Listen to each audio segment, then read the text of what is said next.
Hi, my name is Marcus Martinez. Good evening. All right, so by a show of hands, does anyone drive here? Anyone have a license? Great, lots of people. Now, out of all those people, how do you guys just love sitting in traffic? You know, just waiting there, close to all these people that are angry and just cutting you off and all. It's great. So, this is my claim of fact, basically, that public transportation has significant advantages over personal automobile transportation. So, the way I'm going to prove this is I'm going to say that public transportation harms the environment, and public transportation relieves the harm of the environment and therefore makes it cleaner and better. It reduces traffic congestion, and to us college students, what's very important, it saves us money. So, less automobiles on the freeway and streets leads to less of an environmental impact on the atmosphere. And to start off with the quote, publictransportation.org says that public transportation saves 37 million metric tons of carbon dioxide annually, and equivalent to the emissions resulting from the electricity generated for the use of 4.9 million households, or every household in Washington, D.C., New York City, Atlanta, Denver, and also including Los Angeles combined. So that's a lot of metric tons of carbon dioxide. And carbon dioxide is bad to the environment, mainly because it acts as a greenhouse gas and it gets trapped in the ozone, and the heat isn't able to escape the ozone, and that's what we know as a global cause of global warming, or the main cause of global warming. And the use of private transportation leaves more of a carbon imprint on the environment, mainly because out of all the hands that are raised right now that people drive, all those people can fit on one bus, and on that one bus, that saves so much emissions to the environment. So, also another reason is because buses are becoming way more environmentally friendly. A lot of them are changing from traditional fossil fuel to cleaner burning compressed natural gas, and a lot of them are also going to electric vehicles, electric buses overall. And a lot of the ones that are running on electricity only, they only need about 30 minutes to an hour recharge times. And it also does reduce the emissions. My second point was that public transportation reduces the amount of congestion. And this is obvious because the amount of people that it takes to drive their separate cars, one person in each car, you're able to fit like 20 to 30 people in one bus using the Silver Streak and express lines.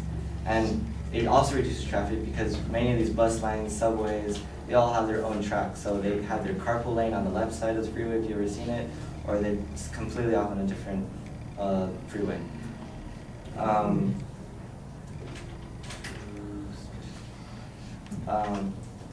And according to the American Public Transportation Association, access to bus and rail lines reduces driving by 4,400 miles per household annually.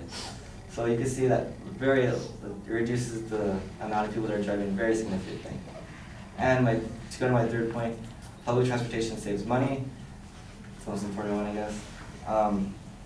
So according to the same organization, the American Public Transportation Association, public transportation's overall effects save the United States 4.2 gallons of gasoline annually.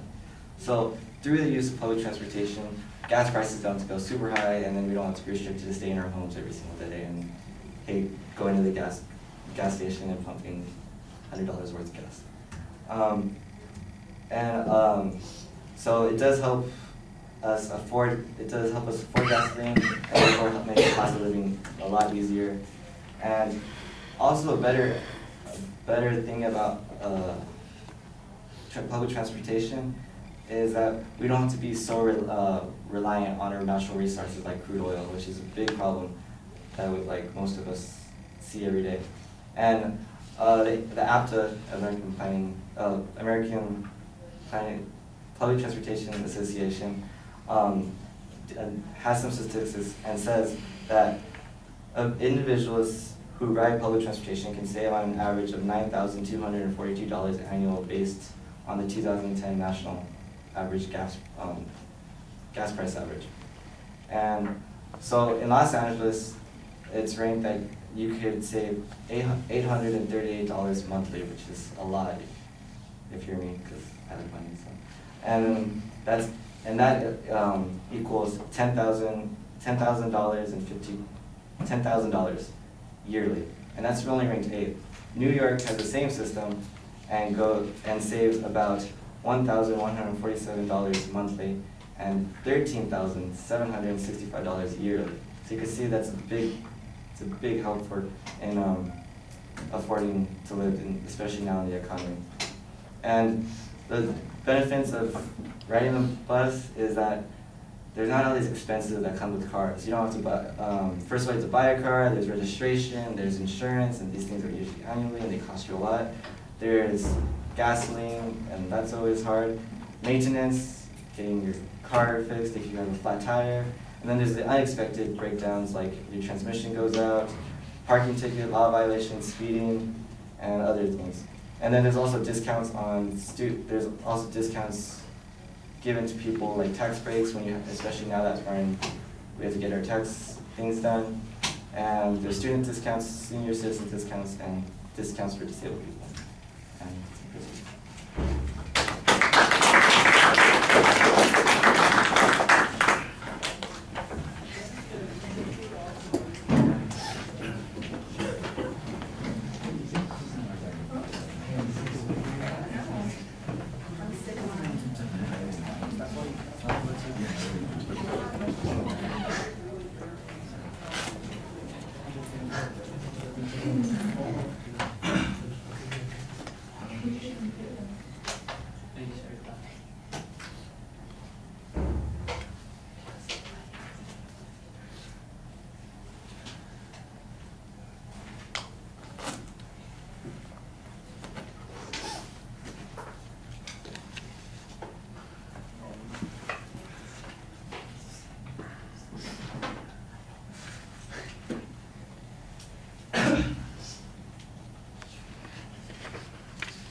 All right, Marcus, the main propositions labeled pretty clearly. I don't think that the questions at the beginning that you used for your attention device do you much good. They're pretty self-obvious.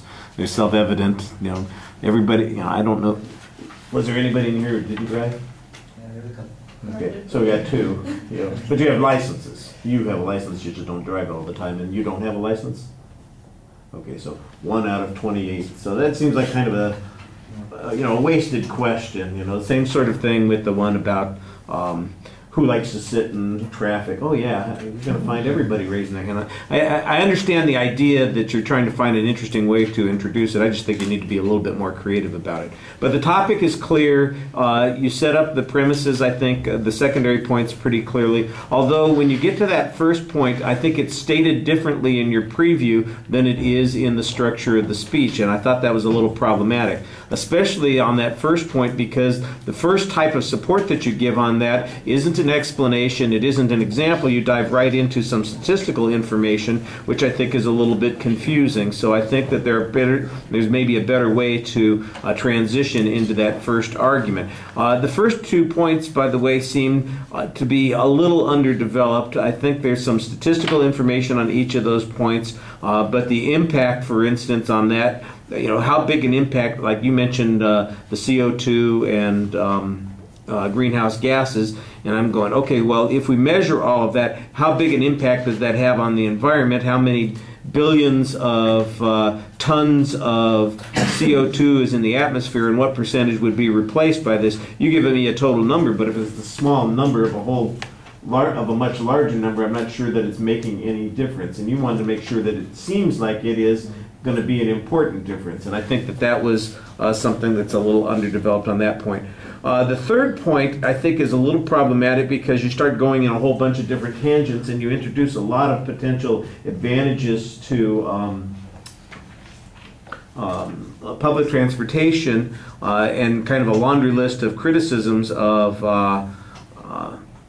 automobile transportation. But I think that that's going to invite a lot of competing claims on the advantages of driving over taking a bus, time issues, independence and control, that sort of thing. If you stuck to the cost issue, I think that would be a little bit wiser on that particular point. On the cost issue, I think you need a clear explanation of the statistic that was being made, where it was $338 a month in Los Angeles area and $1,200 a month in New York on those costs, what people would save. There's got to be a clear explanation of that. I'm just thinking of myself. That's $12,000 a year that you're saying that I would save if I didn't use my car each year, and I'm trying to think of where am I spending $12,000 a year on my car. If I'm making car payments, I guess that would be part of it. But I don't know anybody who's spending. I mean, gas prices have gone up a lot, but I'm not sure they've gone up that much. So I think you have to break that down a little bit, because the number just sounds fantastical, and I think that's one of those problems that triggers one of those rebuttal or reservation arguments that we were talking about. People are going to be sitting there, what the hell is he talking about? Because that doesn't make any sense to the average person. So I think that's a little bit problematic. All right, thank you.